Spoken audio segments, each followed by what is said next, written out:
You good to go, Kali?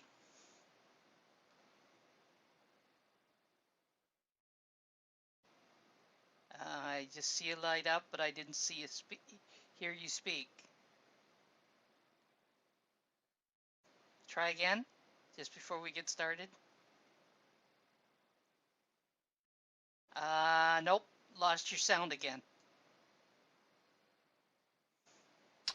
I'm also seeing him light up, but I can't hear him. Yeah, he's gone out once and come back in. Try again. Can you hear me now? Gotcha. Okay. Cool. Let's hope we don't lose it a second time again. Just when we thought we had it nailed down. Right. Okay. Welcome to the Curation Corner. I'm Shadows Pub here with my co-host Artemis North, and our guest today is Khalil Kazi.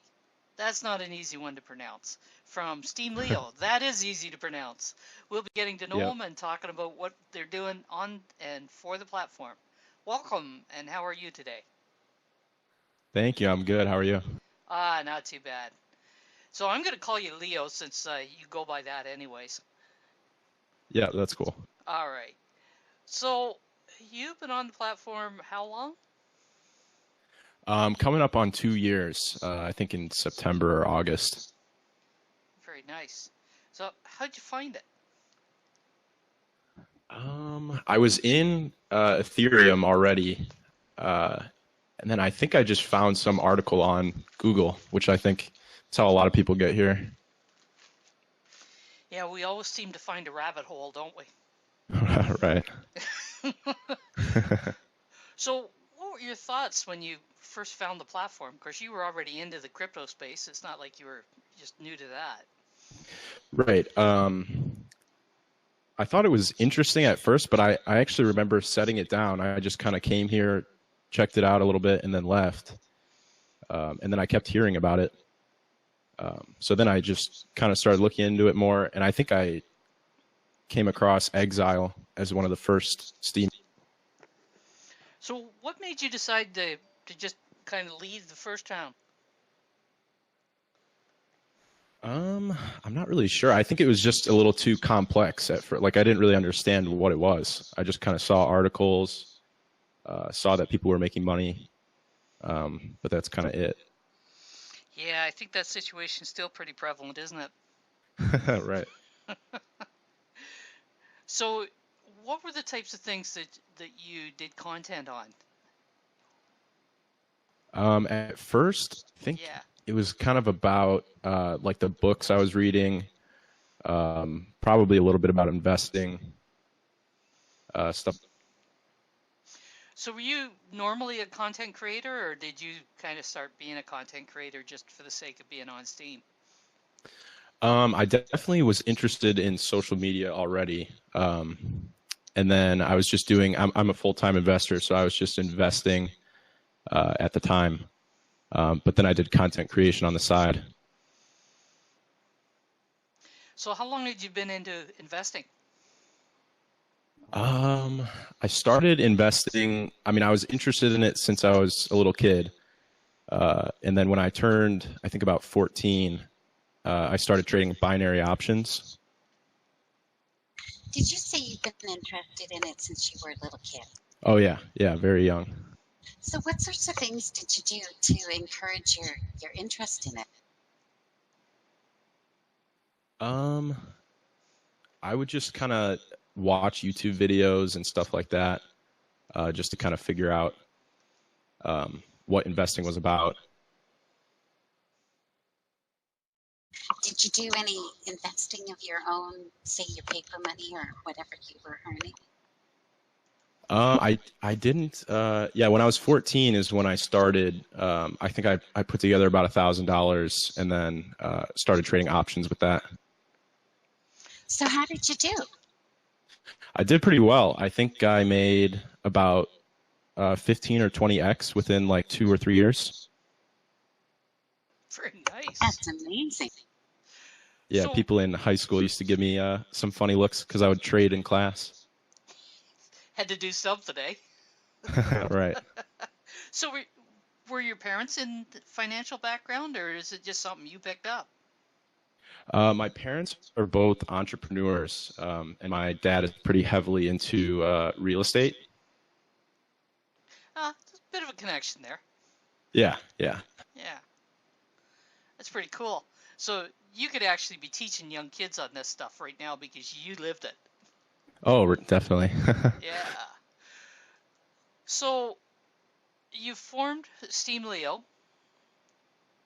What brought that about, other than your obvious interest in investing? Right. Um, I was looking at ways to onboard people to Steam because I know it's like pretty much the biggest issue we have. Um, so I was just kind of trying to think. I think my original idea was to do something like Coinbase, the Coinbase Earn program. Um, and then Agrode started talking about Steam Engine. And then one thing led to another, and I ended up creating a token. So the token come and then the tribe follow, or did you kind of put the whole thing together in a package?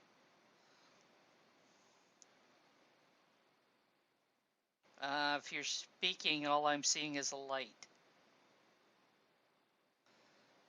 Yeah, looks like you need another drop out and come back. It looks like it's going to be a problem for him. That's all right. We'll deal with it. Let's try again. Can you hear me now? Gotcha. All right. I don't know why that keeps happening. So I think I made the Leo token actually the day that Agrode announced that you could make tokens. Did you have a plan for it at that point, or you just went, let's take the name and get it in place? Yeah, I wanted to reserve the name and just kind of figure out how it worked at first. I didn't have much of a solid plan. You might as well explain where the Leo came from. Yeah, so my friends call me Leo sometimes, and I also like lions and space. So It all came together. right. Yeah, I chuckled because we'd already kind of covered that prior to the show. We were going to get to it, but you got us to it, the kitty girl. Don't worry about it. So you've set up this front end, and you're encouraging people to use the tag to talk about investing. Any particular range of investing or anything related to investing? Really, anything related to investing. I just like everything that investing is about. It's like a competitive, basically like a little bit of a sport. And then there's like a lot of philosophy and ethics that go into it. So what kind of content would you like to see appearing there? Really anything that, I mean, like say you're just investing in crypto, just kind of anything that's related to your portfolio or why you got into crypto or what you want to do if you made money in crypto, things like that. It'd be kind of interesting to see some of that philosophy too.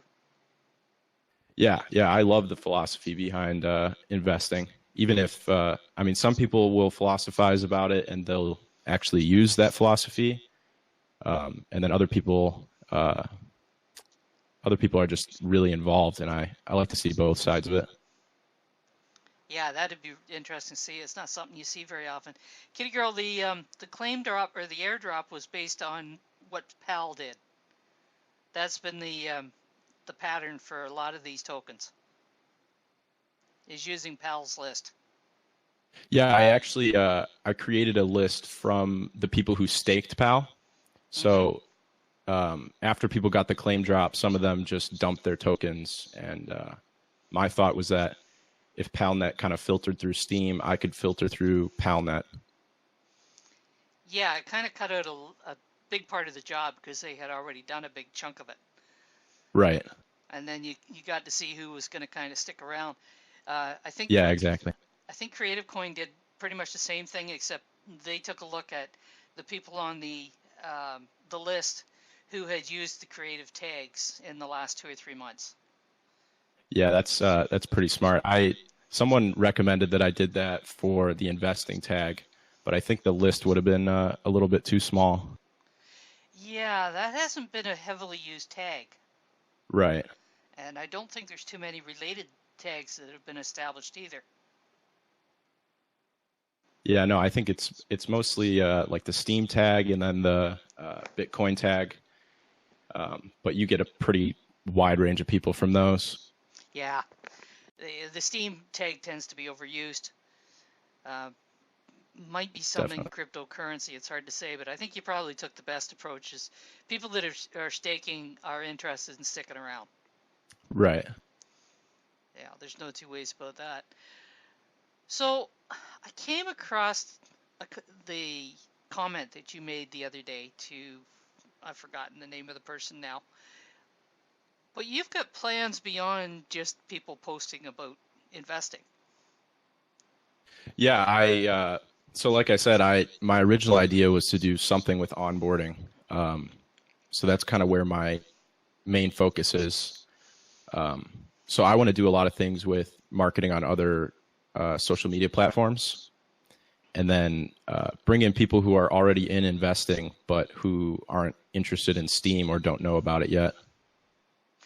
So how do you get over that hump to get them to actually come onto the platform and use it? Because as you said, it seems rather complicated.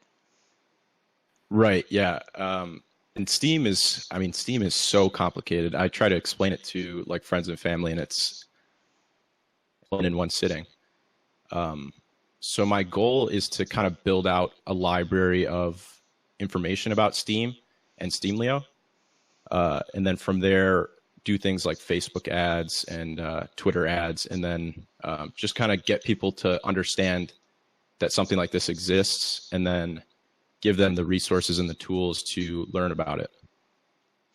I found, I don't know whether Artemis had the same experience, but when I've been talking to my eldest brother, who actually does some investing, his mind is so busy trying to wrap his head around where does the value in the token come from. He's missing the rest of the explanation. Do you find that? Yeah. Very much. Yeah, I think it's hard to explain the value of a token because it's basically hinges completely on the network. So if nobody's using the network, or there aren't a lot of people using it, the token isn't going to have any value, regardless of anything you do economically. If people can come to understand, and most people don't, they believe that fiat money is backed by some kind of asset. And they don't realize that there are no assets behind fiat money. There is just a belief in its value. Exactly. Yeah, that's actually where I usually start with people who are, I say that I'm interested or I'm involved in cryptocurrency, and then they seem kind of interested, and I'll ask them, what do you think US dollars are backed by? And they'll just say either, like most people actually say gold, which I think is hilarious. It hasn't been gold for what, 60 years? Yeah, I think it was in like 1964. Nixon took us off the gold standard. Yeah. Yeah, and most countries went off the gold standard right around the same time. Right. It's just not, when you have a growing economy, I mean, it's just not viable to back every dollar by gold. Yeah. So last week we had Instructor 2121 on, and we were talking about media officials that they're in the process of onboarding. And I found it really interesting that they were talking about on the media officials website, when they bring people on board, they don't talk about crypto. They don't talk about a currency or a token. They do let people fully use the site, and they can go ahead and actually earn some tokens. It's when they go to the wallet to find out what these tokens are about that they actually start getting educated a little bit. I found that an interesting approach. Yeah, I like that approach. To throw all the information at people at once is just not going to work. You have to kind of funnel them through it. Yeah, they're focused on I believe instructor said he was focused on good customer experience. Right. Yeah. And I think with a good customer experience, you have to have basically like a customer support, which is something else I want to work on, having like a Discord channel with dedicated people that will always answer questions and kind of take people through the steps of Steem. Well, funny you mentioned that. Are you aware of the fact that there is actually a Discord that focuses on doing that? I am not. It's called the Steem Terminal. Okay.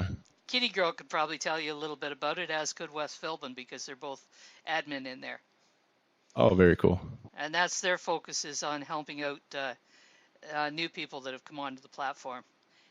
Along with another program that runs, Wes heard his name, another program that runs a bit in the background is called the Welcome Wagon, and it's one-on-one mentoring with people that are coming onto the platform. Yeah, I think that's vital to getting people on. And I mean, a lot of people will say that it's not scalable, but you can walk 100 people through everything about Steem and say turn 50 of them into full-time Steemians. The network effect will kind of take hold from there. Yeah, and they need to have somewhere. Well, hey, have you met is not really onboarding. It's just noticing some that have already come on board.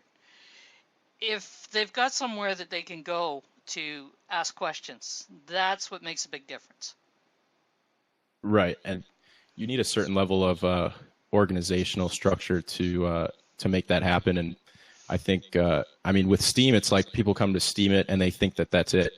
And yeah, I think there just needs to be a better way to explain that there's a lot more here than meets the eye.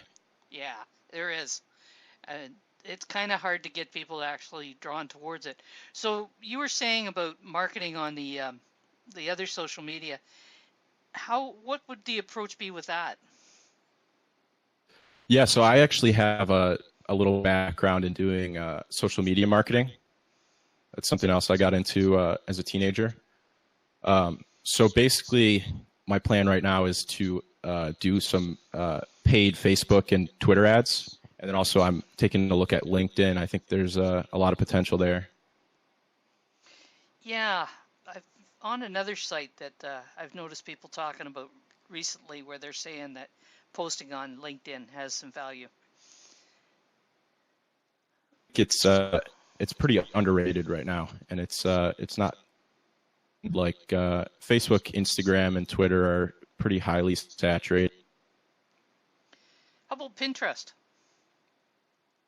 I haven't looked much into Pinterest, but I know you can do ads on there, and the pricing is pretty good. So yeah, I should take a look at that too. So, apparently this is the Hive. Do you see Steem as a currency or an asset? From experience speaking to people and mentioning currency gets a negative response, saying they could build an asset gets more positive one. Well, it is actually a currency, Steem is. So, what is the difference between a cryptocurrency and a token? I think a token is almost it's almost like a cryptocurrency in training, like with training wheels on it. I think you start as a token and then you become a cryptocurrency as your network grows and kind of solidifies. Because those are all kind of questions that people do kind of look at and go, what? Right. And yeah, I mean, I think if you start a token now and say your network grows into 100,000 people 10 years from now, I think then you could maybe start calling it a cryptocurrency, depending on, I think also decentralization plays a big factor in that. And then we've got this other thing in there that I'm still not clear on is the difference between a security and what's the opposite? Because some tokens actually can be referred to as a security, which comes under different laws again. Right, and there's I forget the name. I think it's called a Harvey test. I might be messing that up, but there's a name for some, like a 4-step test that you can use to kind of identify if something is a security. And one of the main things is, are people making money from your token, or are you promising them that they'll make money from your token or cryptocurrency without any work on their part? So it's how you're promoting it.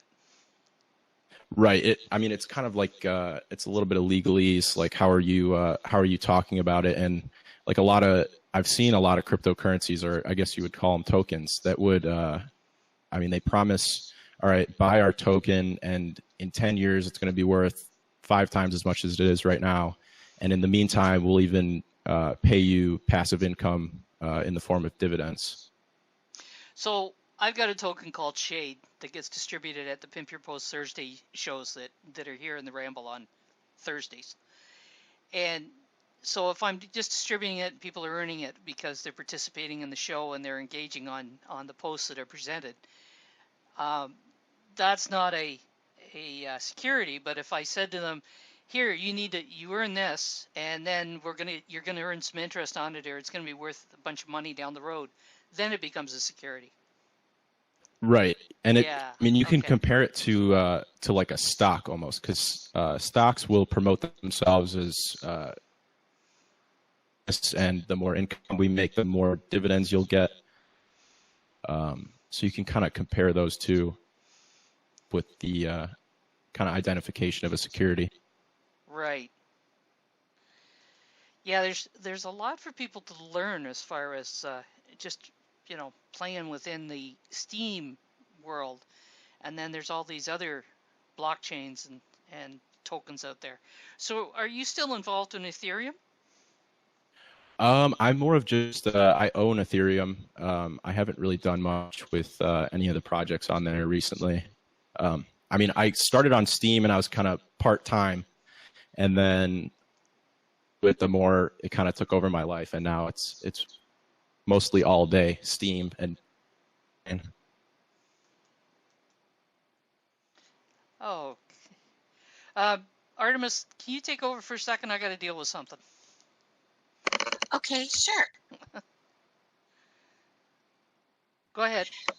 I don't really know much about Steem Leo. It looks like a curation project. What exactly is Steem Leo?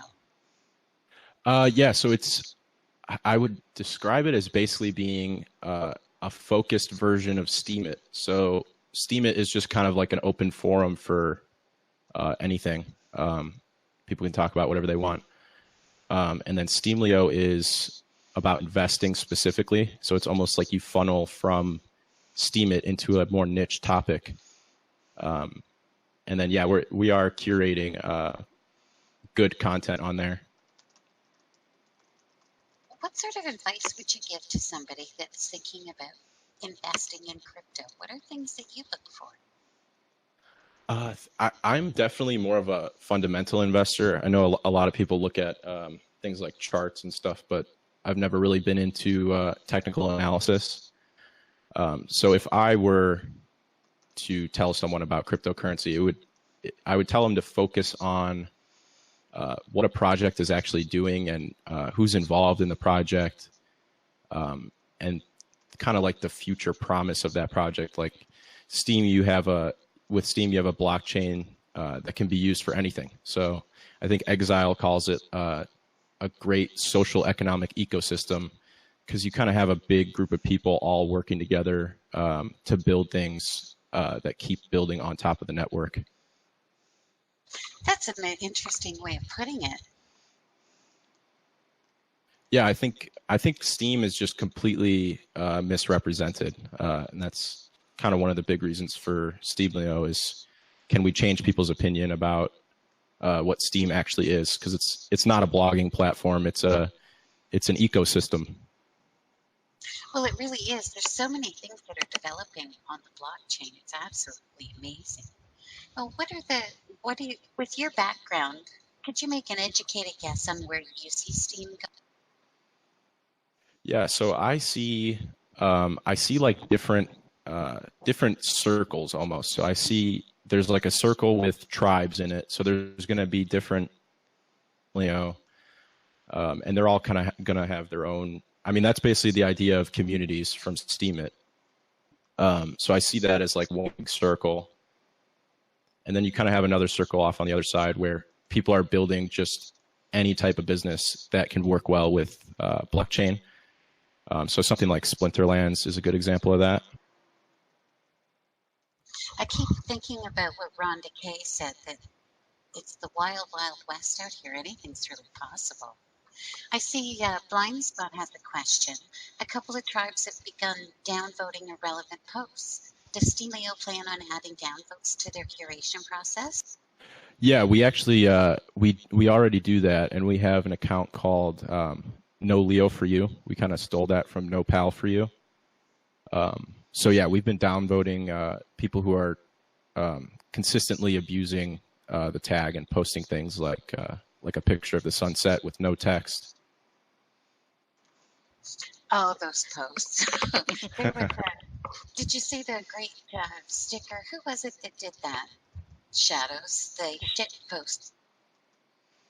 The shit post. The shit post awards. Shit post. That's I really think I missed funny. that one. No, because we were all using them. It was back a year ago now. Oh, Anyway. GoPro. GoPro did that. So were you going to make your own shit post award? Something I could consider for sure. I used to have it on my desktop. I guess I haven't used it for a while. I moved it. Yeah, they were pretty cool. They were just like little award type things you see stuck on book covers, and you know, congratulations, you're a shit posting winner or some blubbing thing. I probably have them stored someplace. So, are you finding that you're using the No Leo for You much? Yeah, I usually wait like 2 or 3 days, and we have a channel for reporting tag abuse. So I'll wait like a few days and let that build up, and then I'll just kind of go through and flag them if they're abusing the tag, and then I'll leave a comment for them too, letting them know, flagging their Leo rewards, but we're not affecting their PAL rewards or their Steam rewards. Yeah. Yeah, I think it's important to let people know that, like a front end like Leo could downvote their content, and because so many people look at a flag as like a personal attack against them, but a flag is more. It's in the title. It's a disagreement with their rewards. Yeah, I think a lot of people are kind of confused exactly how these tokens are working. They don't necessarily see them as a layer. They see them sort of tied right in. Right. Hive wants to know, does Leo offer any advantage to posting there as opposed to posting through Steemit or Steampeak platforms? Posting through the front end won't do anything different, but using the tag and writing, say, like a good piece of content that's relevant, we're constantly curating those pieces of content. So you'll get an upvote from the Steem.Leo account. And then we'll also, every day we're doing a newsletter where we feature some of the top posts that we curated. Yeah, I've seen that newsletter coming out. I actually have been following that tag. It's one of the neat things about this new era of tokens is that you can stack those rewards up. Right. You can earn, you can make a post and you can put the Steem Leo tag on it if you're writing about investing. You can include PalNet, and then you can include Neoxian. So you can earn, like a normal creator before these tokens might earn like 5 Steem on their post if they don't have a lot of Steem power on their own. But now they can earn, say, the equivalent of 30 Steem by using all these different tags and getting curated by each community. Yeah, it can really stack up. So Hive, when Snook twists your arm next time, make sure it's about an investing subject. Kitty Girl would like to know what sort of activity will take place in the Steem Leo Discord server. Who would benefit most by being there? Yeah, that's a good question. I'm pretty new to Discord, so I'm still kind of like building it from the ground up and learning how it works. But yeah, one of the main things I want to do is onboard people through Discord, because I think having that open line of communication will be teaching people about Steem. So that's one thing. And then other than that, just staying informed and involved in Steem Leo. That's an interesting approach. Bring them into Discord first. Yeah, I'm thinking, I mean, I'm going to run a bunch of different types of ads to kind of test it all out, but I'm thinking you could target, because you can cross-target people on things like Facebook with ads. So I'm thinking you could cross-target people who are interested in investing and already have a Discord, because then you can kind of filter them in, and they're obviously a little bit tech-forward if they're in Discord. Yeah, you don't exactly just, stumble into Discord. Right. You got to be a little bit deliberate about it. Yep. That's an interesting approach, because then you get a chance to talk to them a little bit about it, and you get the opportunity to actually explain some of the difficulties that people need to be aware of as they're getting into it. Things like making sure that they write down all their keys. Don't just depend on being able to get a keyword recovery. Yeah, exactly. And I think like a customer support where you could maybe like screen share your monitor or your computer, and like with live chat to explain to you how that kind of stuff works. Because it's incredibly confusing to anyone who's not in crypto. And then even the people who are in crypto, Steem is just like there's so many different things going on. It's not impossible to learn it on your own, but it's very difficult. People are so used to going to one platform and you got one thing. Like you're on Facebook and yeah, there's groups and there's pages and there's all the different feeds and stuff like that. But you're all on that one spot and you're on the Facebook website. Where with Steem, you're kind of all over the place, but you're still on Steem. Right, and I think that could use a lot better explanation as well, because a lot of people, they don't realize the power of being able to use one account across all these different Steam-based platforms like Steam Engine or Splinterlands or Steam Hunt. I've noticed some people that actually surprised me that don't seem to be aware that when they're actually using that Steam account to go on to a front end, that they're still on Steem. I've seen some of the posts that people have done about PalNet and Steem Leo and Splinterlands, and Splinterlands they seem to get, but most of these others, it's like, well, I've seen this new platform and it looks a lot like Steem, and I'm like, it is Steem, buddy. Yeah. But it just shows the amount of confusion that is developing.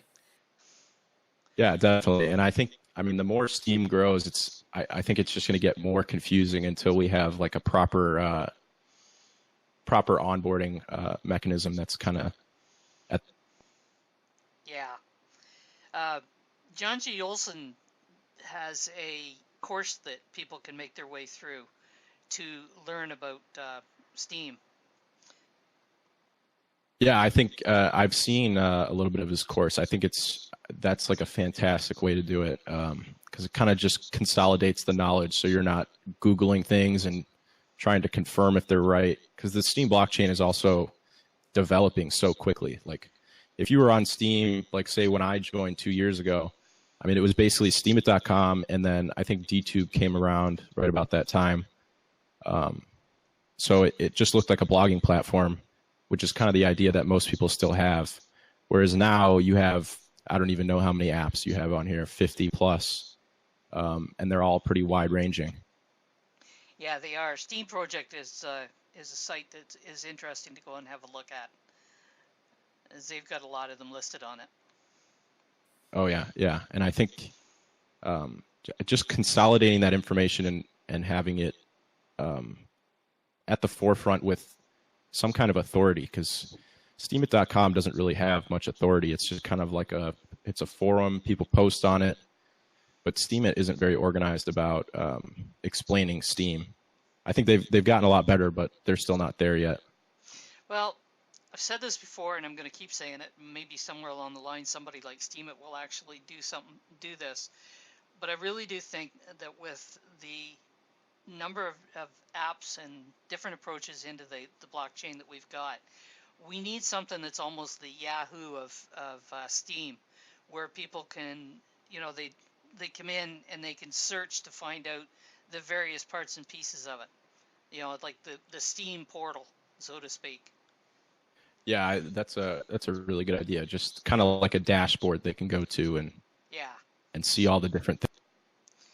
And if there was links pretty well from every app to that dashboard, then if people are in the app and they want to explore something else, they can just go to the dashboard and they're off and running.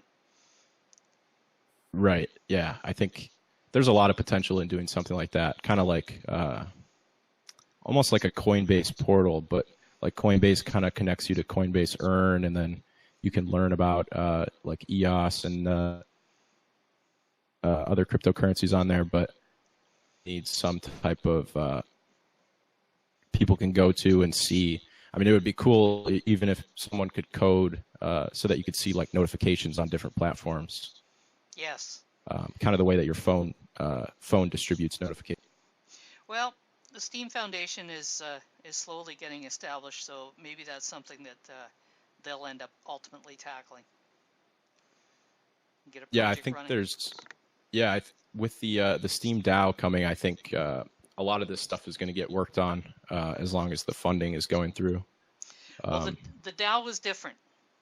There's the DAO, which runs will run automated, in that people put their projects in and people come and vote and they go off and do their project. The foundation is different again. Right. So that's that's like where there's like a board and then they're Yes. Supporting different projects, right? Yeah. Yeah. So that might be something that would be good for the foundation itself to do, because then they can work on it a little bit more deliberately than one group. Right. Yeah. So, have you been able to bring on any of your investor friends? Yeah, I've definitely brought in a few people and over the years, but I mean, I'd say probably 10% of them would just kind of filter out eventually, and they left some Steem here, but some of them kind of took their Steem and just decided they didn't want to do anything here. But I'd say about like most of them kept their Steem and they just kind of delegated it to a bot or something, and they're just kind of collecting the passive income. But yeah, I mean, most people are just, unless you're full-time invested, it's kind of hard to be like a part-time Steemian. But you've only had about 10% dropout. You've had some success at keeping them on, even if what they are doing is generating passive income. Right, and I've explained, I think the reason why they're staying on is just, I've explained pretty well that Steem, if you look at it on like a 10-year scale, there's a lot of potential here. But if you look at it month to month, it's a little bit too much to handle, and it's the price isn't really gonna, it's not really gonna be beneficial month to month. You gotta wait for the long term. Yeah, you do. And of course, Bitcoin is being so volatile right now that it's just dragging the rest right along with. So Blindspots asked, why are they dropping out? Are you getting any feedback from the ones that have dropped out? Yeah, I mean, some of them are just kind of, they look at it, and I mean, they're wary of cryptocurrency in general. Like so a lot of these people I've brought from being uninvested in crypto at all, straight into Steem. So they look at the Steem price, and as an investor, the Steem price looks horrible. So that's kind of their main reason for dropping out. They don't see the long-term potential. Yeah. It's got to be treated as a marathon. Anybody's looking for a short-term gain is going to get disappointed pretty quickly. Right. So if everything was exactly as you wanted in the Steem world, what would Steem look like? I would say Steam would look like it would look like an iPhone in like the metaphorical sense, and you'd have all the different apps on it. And if you want to play Splinterlands, then you would metaphorically download the Splinterlands app, and then start playing Splinterlands. And you might not even be aware of people blogging on, say, Steam.com or SteamLeo.com. You would just kind of focus within your community, and then there would be the resources available if you wanted to learn about the other communities or the other apps on Steam. Kind of introduce it as they get curious rather than them having to stumble their way around. Would that be the idea? Oh, sorry, you cut out for me. Oh, I said kind of introducing it as they get curious rather than them stumbling their way around. Right. Yeah. I mean, you can't, like the way it is right now is just, it is like the Wild West. It's totally unorganized right now. Which is kind of part and parcel of being a decentralized platform, isn't it? Yeah, definitely. I think, I mean, obviously, like having something like Facebook is, you have one single authority that's responsible for all that. Yeah. So we may actually kind of reach a point at some point whether we want to be so decentralized that there is no central entry point, or centralize a point to the point that there is actually an entry point. Yeah, I think that we should be so decentralized that there's multiple entry points, and different communities will kind of be in charge of that. But then make it clear that you can work within that community, and then there's say 10 different resources or websites that you can go to with this like Steam dashboard idea. Yeah, sort of like, okay, you come in through the gaming here, but here's your other options. You come in through the blogging here, but here's your other options. Exactly. Yeah, that's not a bad idea either. Pre, you are present. And Mindtrap, are you present? Oh, Mindtrap. Yes, you both have 25 shade each. The giveaway came in. So, Artemis. Yes. You got anything there that you've got percolating? Actually, no, you guys have answered my questions. And I asked my other questions earlier. Yeah, it was good to hear you asking those questions. I should disappear through each show a little bit more. I get rolling on questions, and Artemis just kind of waits until, I ask her. She doesn't always jump in. So I'm going to take an opportunity right now, Artemis, to draw some attention to you because this is your birthday today. And I'm sure people that want to be aware of that. Thanks. Happy birthday.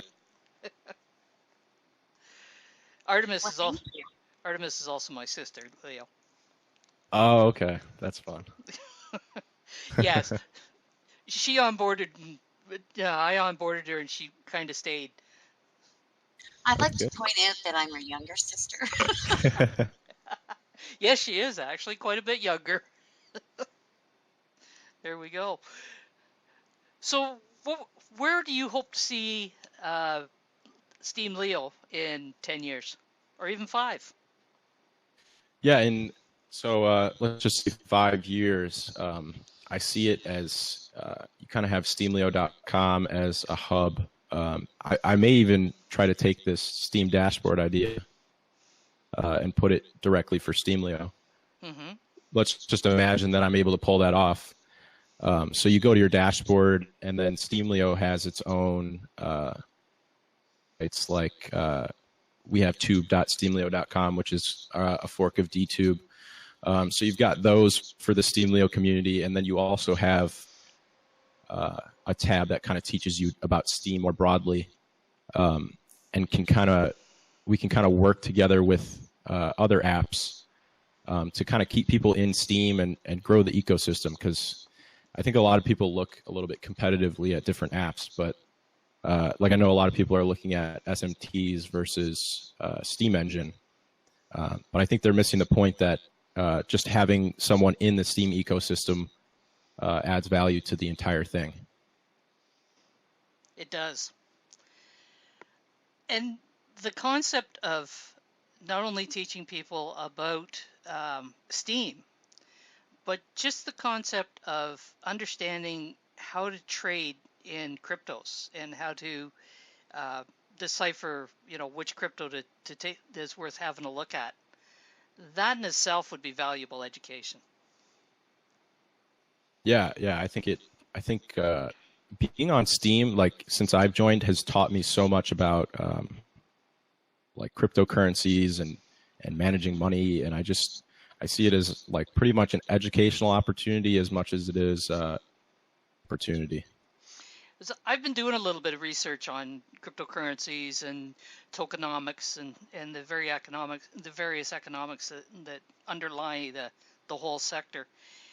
And it's like a big picture puzzle to try to piece together. And every time you think you kind of got it pieced, there's another piece out in the back 40. Yeah, I mean it's like I call it the cryptocurrency the ultimate rabbit hole, because there's no end. Like once you begin, there is no end point. So the Hive is asking, do you think it might be a good idea for each platform to design itself around a project, like a gaming entry or literature entry, comedy entry platforms, or an alternative of one login and then select an area you log to? That would be the purpose of a dashboard, I would think, wouldn't it be? Yeah, so I think they mean like a niche topic, right? Yeah. Yeah, I think like people have asked me if, or people comment all the time and say that Steem Leo is too niche and there's just not enough potential for people to post about it. But if you look at something like Steemit, you go there and it is the Wild West. Like there's no organization to it. No, there's not. Yeah, so I see things like Steampeak is basically like on its way to becoming like a Steam dashboard, in my opinion. Yeah, they've got a lot of parts and pieces kind of organized in there. Blind Spots asked, are there plans to update or modify the Steem Leo user interface? Yeah, so we've since launch, I think the only change we've made is we added featured posts. So the same way that Steemit has featured posts, we have that now. And then from there, I think Steam Engine has a lot of plans from what they've said to add different options for us. But I think as far as UI goes, I think we're kind of held to Steam Engine right now. But that could change in the future too. But I think that they innovate pretty quickly. So I think all the front ends built through Steam Engine are going to get better features over time. So are you the one that is doing the work in the actual interface to be able to, I'm going to ask you a question you may or may not know. I'm thinking of, have you ever used WordPress? Yeah, I've used WordPress. Okay, so would a Steam condenser have similar flexibility to WordPress if a person was able to, say, design themes for it? Or has it got a ways to go yet? I think it's got a ways to go to get to like the usability of WordPress. Like WordPress is pretty easy to use. Like I'm not a coder at all, but I can build a website through WordPress. Mm-hmm. So I see Steam Engine kind of building out something like a WordPress dashboard where you can, I don't know, drag and drop different things that you want on your website. But for now, it's all hard code. So, and I'm, like I said, I'm not a coder, so I'm pretty like they have Eon Warped, and he develops the condenser. So if they could get to a point where people could select different themes, that would put a whole new picture on all of the platform. Yeah, definitely. And I mean, like WordPress, I think they manage like 20-something% of all websites, something like that. It may be even more than that. Yeah. Yeah. So there's- just imagine the potential of Steam Engine if you could build a website as easy as you could on WordPress, and then you could power it all with easy token creation. Yeah. Like, there's a lot of websites that people don't even realize it's being built on WordPress. One of them is the Toronto Star website, which is the largest daily newspaper in Canada, and it's powered by WordPress. A lot of people don't even realize it. Oh yeah, WordPress is amazing. I mean, Yeah, it's a powerful. crazy invention. Yeah. So Hive wants to know if you've looked into other wallets like GBytes. Why GBytes? I haven't. The only other wallet I really know. Yeah, I really don't see anything wrong with the wallet we've got. Yeah, I mean, I haven't used GBytes, but I've used things like Bitcoin wallets. I've messed around with paper and hard wallets, and I've messed around with the Arc wallet. But if you take all of these different wallets and compare them to how easy it is to use your Steem wallet, especially with Keychain now, I mean, they don't even compare how easy it is to use Steem. Yeah, that's one area that's got really easy to do is using the wallet. I know when I first come on, you had to actually kind of search around for ways to utilize your wallet beyond anything like other than powering up and claiming your rewards. Right. It was basically just what can you do from your Steemit.com wallet. Yep. Yeah, and now you can be in some of the other backends. You're using the same wallet, but it's in a different way.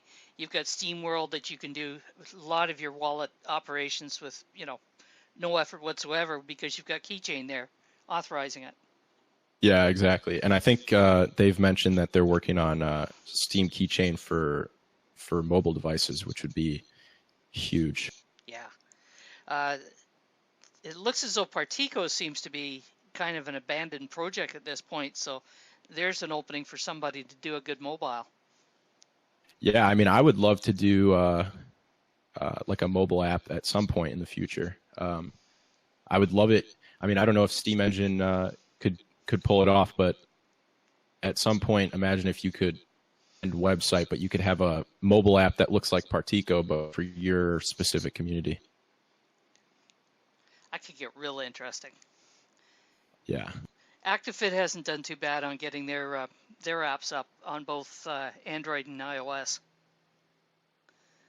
It took them a Yeah, long... I really like the ahead. ActiveFit application. I think they're doing an incredible job. And the fact that they connect in with Fitbit, I kind of like. Blind Spot wants to know, do the colors in the Steem Leo logo have a specific significance, or is it just for aesthetic purposes? It's pretty much for aesthetic purposes. Yeah, I was originally going to go with a blue logo, but this one stands out a lot more. So it's basically just to let people know that they're not on Steam. Well, not on Steemit. Pardon me, they're still on Steam. Wes says it's a good tattoo.